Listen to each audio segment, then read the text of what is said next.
All right, welcome back to The Explainer. Today, we are diving into one of the most pivotal chapters in the entire saga of Franzese, Chapter 15, The Maw of the Absolute. This one is a real game changer. So, where we pick up, the jester, our guy, Der Grungundnar, has just walked away from his masterpiece, the Inferno of Nihilism. And this isn't just any fire. It's a fire that burns for no reason at all, a final, towering monument to him tearing down the entire world's order. He's taken down kings, judges, merchants, you name it. But what happens now? His opponent is literally no one. And his battlefield? It's just nothing. This is a whole new kind of trial. It's not about destruction anymore. It's about the self. He's heading into a void where all his old tricks, his power to deconstruct everything, might be totally useless. This is where things get really intense. Okay, let's get into it. The Destroyer's new trial. We're moving from the world of men to the silence of the self. So picture this. The jester and his companion, the Horned Guardian, are leaving all that noise and fire of civilization behind. They're stepping into what the saga calls the verdant absurdity of the wilderness. And it's not peaceful, you know? It's this suffocating, ancient silence, the kind that smells like deep earth and things the world has long forgotten. And this brings us to a really key distinction. Think about it. You've got these two forces. The Red Judge, who the jester left behind, is all about static being. He's a fixed point, a set of laws. But the jester? He's the total opposite. He is fluid, becoming. He's an agent of constant, nonstop change. His whole identity is built on being in motion, on reshaping the world around him. But as they're traveling, the Horned Guardian drops this absolute bombshell of a warning. He says, the light of the sun is a crutch for the weak mind. And what he means is, hey, Jester, your whole golden, charismatic shtick, it only works because people are watching. You've always needed an audience to reflect your own power back at you. And this gets us into some really cool philosophy. In Fichtean terms, the not I is basically everything outside of yourself. The world, other people, rules, you name it. It's the resistance you push against to even know who you are. And that's exactly what the jester's been doing. He's defined himself by destroying the not I, kings, laws, all of it. So the big question is, what happens when there's nothing left to push against? And that's when they get there. The Urdar Munnur, the Maw of the Absolute. It's this cave, and you can just imagine it, breathing out this smell of ancient stone and forgotten beginnings. This is the place where the external world, that not I, just stops. And the Guardian looks at him and asks the million-dollar question. Can your active laughter survive in a total vacuum? The stage is set. So now we're confronting the absolute void. This is a descent into a philosophical crucible. The jester just steps in, into this damp, heavy darkness. The air is so thick it silences his bells, clinging to him like a burial shroud. You have to understand, he's not just walking into a cave. He's walking into a cave of negation, a place designed to test the very core of who he is. And immediately, everything he relies on is gone. Think about the test of the Maw. First, sensory deprivation strips away all illusion. His runes of destruction? Totally useless. I mean, how do you destroy darkness? It's already nothing. His famous act of laughter just sounds thin, weak. There's no echo to bounce it back, to confirm his power. The silence itself becomes his enemy. All he has left is himself. Then they come to it, the ego's eclipse. It's this pool of perfectly still black water, and it reflects nothing. Absolutely nothing.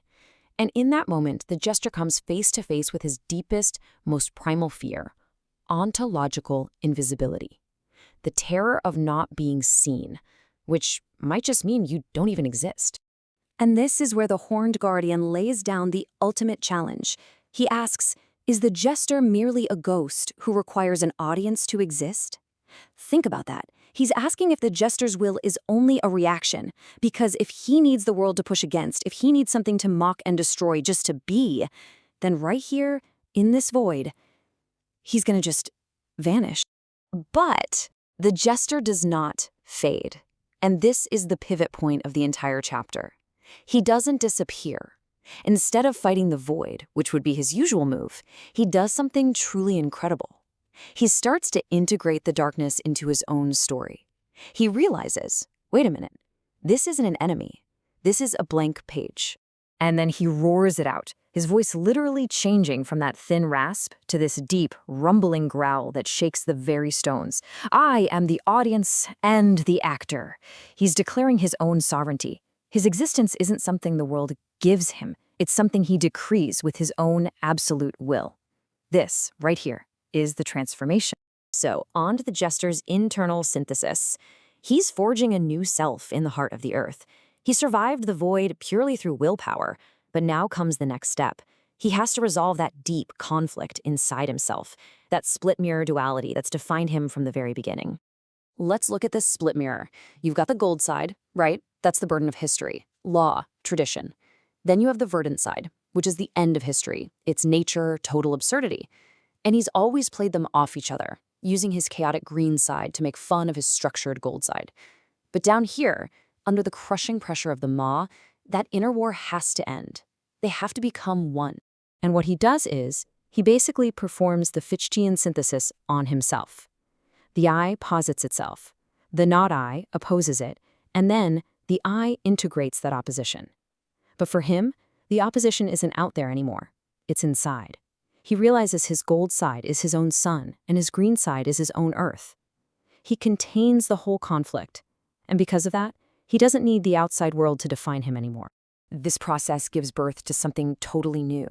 The willionaire. The willful. Look at the chart here. Before, he was a split mirror of conflict. Now he's a divisible unity. His gold half goes from being a burden to his internal sun. His verdant half goes from the end of history to his internal earth. He's no longer just a piece of a bigger story. He is the story.